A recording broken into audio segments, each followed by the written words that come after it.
Greetings, I am Naomi from the government team, and today's motion is this House would abolish primary and middle school use that group children based on age and instead group them by competency and intelligency.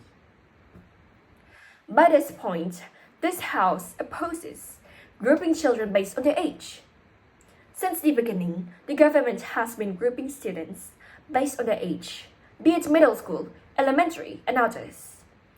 Grouping students by their competency and intelligence means by putting up a group of students based on what they're good at. It means that everyone in the class has the same ability and the same level they relate to each other more.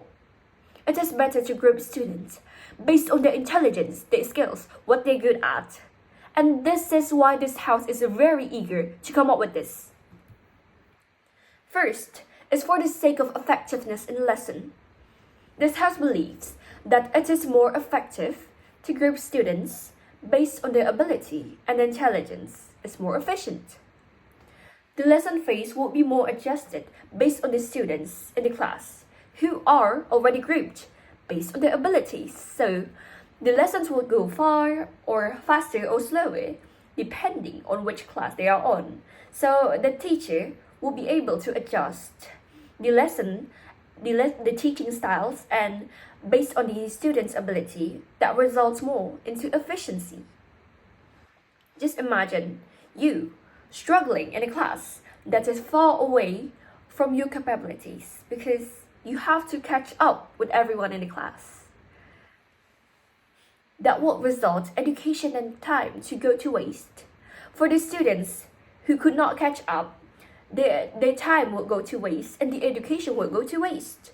And for the students who excels in academics, their potential will be wasted. Why? Because they have to wait for the other students who are still catching up when they actually could study could actually study further and faster. So their potential is not being used as maximum as possible. That results to go to waste. So the lesson will be adjusted when you group students based on their competency rather than based on their age, because the same age never means the same ability. Second is for the equal treatment for the students competing academically with whoever in your class. Your age, does that sound equal? When some students are more capable in other things such as not academical stuffs, music, sport, or art, and some students who excels in academic like history or math or be it others, compete in grades and put up in the same class. Does that sound equal? That is very unequal. The right thing is to be put up in the same class where everyone has the same ability and struggle together with the ones who fits their capability. Because competing with the ones who does not fit your ability does not sound equal. It is not equal at all. Because it is outside their boundaries and their potential in some lessons will be wasted as well when they do not compete on their field. So, the right thing is to be put up in the same class where everyone struggles together, not outside their ability.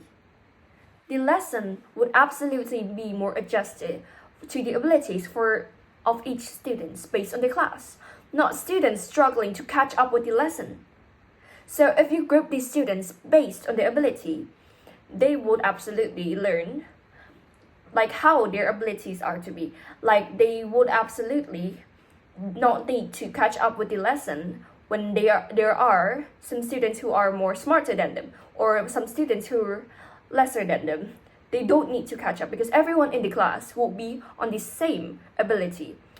This is also means for favoritism. Equal treatment for the students means by the teacher does not favoritize some students, maybe some students who are good at some lessons. For example, a student who's good at math or a student who's good at music. Some teacher oftenly favoritize their students. So the idea of grouping students not based on their excels is very unequal because favoritism would happen. And if you group students based on their abilities, everyone in the class will be the same. That will avoid favoritism as well. Every students in the class are being treated the same. Third is for the sake of respect between students. Especially in this social environment, students tend to have the eagerness to look down on the ones at their age. Why? Because they're not older than them and not younger than them. So the ones who excels in academic perhaps or some subject would absolutely have the eagerness to look down because they think, if you're the same with me, if you're the same age with me, then why can't you do it? That will be their mindset. So they will see others who are not good at the stuff they're good at lower than them, simply like that. When you group students based on their ability, they will relate more to each other and understand when some struggles, and they will absolutely help each other because they understand each other. So if you group students based on their age, their mindset will be, oh, I'm good at this. I'm good at sport, for example. But that person is not good at sports at all. Why can't that person do it? That person is literally on the same age as me. That would absolutely happen.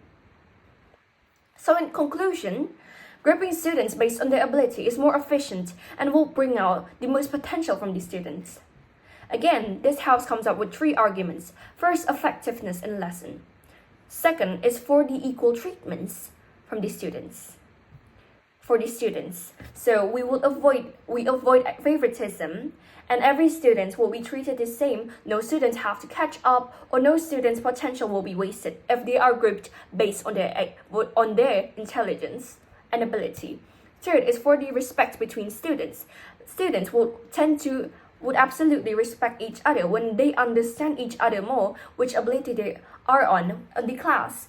Everyone will have the same ability that will result them to respect each other more.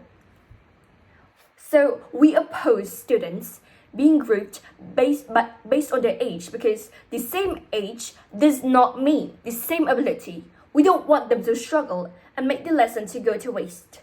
What is the point of spending years of students' life in studying, but at the end, they never bring out their full potential and struggle in their lessons that ends up being forgotten right after they graduate?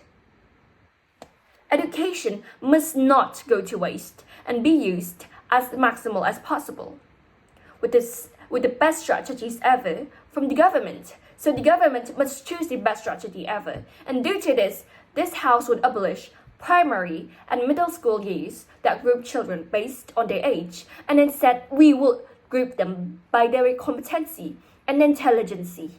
You must propose.